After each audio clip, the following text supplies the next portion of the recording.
ہماری آج کی کہانی کا نام ہے بلال اور شیر کی کہانی۔ ایک دفعہ کا ذکر ہے، کسی گاؤں میں ایک لڑکا رہتا تھا، اس کا نام بلال تھا۔ اس کے پاس بہت سی بکریاں تھیں۔ وہ روز صبح ان کو چرانے کے لیے گھر سے نکلتا اور ان کو جنگل تک لے جاتا۔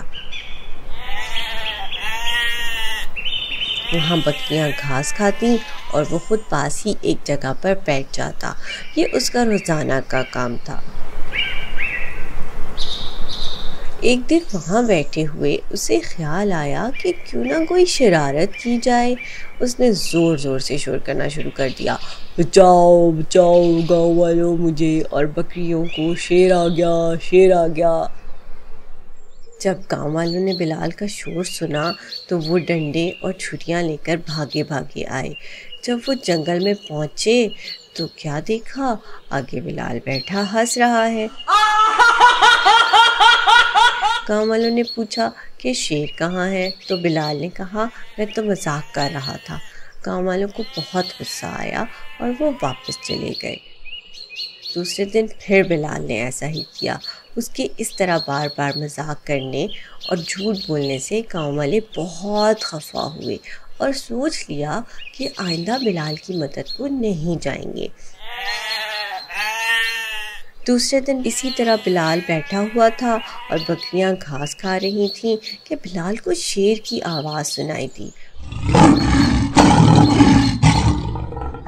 اسے لگا یہ شاید اس کا وہم ہے اور کچھ دیر بعد بلال کو سچ مچ شیر اپنی طرف آتا دکھائی دیا۔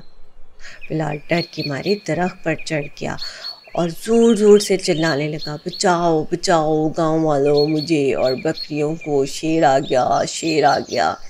گاؤں والوں نے جب اس کا شور سنا تو انہیں لگا کہ بلال اب بھی جھوٹ ہی بول رہا ہے، اس لیے کوئی اس کی مدد کو نہیں آیا۔ شیر ایک ایک کر کے اس کی سب بکریاں کھا گیا۔ بلال نے جب دیکھا کہ شیر اس کی سب بکریاں کھا کر واپس جنگل کی طرف چلا گیا ہے تو وہ درخت سے نیچے اترا اور روتا ہوا گاؤں والوں کے پاس پہنچا اور پوچھا کہ میں نے آپ کو اتنا مدد کے لیے پکارا، آپ میری مدد کو کیوں نہیں آئے؟ گاؤں والوں نے بلال کو کہا کہ تم نے اتنی بار جھوٹ بولا، ہم سمجھے تم اب بھی جھوٹ ہی بول رہے ہو، اسی لیے کہتے ہیں کہ مذاق میں بھی جھوٹ نہیں بولنا چاہیے، ہمیشہ سچ ہی بولنا چاہیے، کیونکہ جھوٹ ہمیشہ نقصان پہنچاتا ہے۔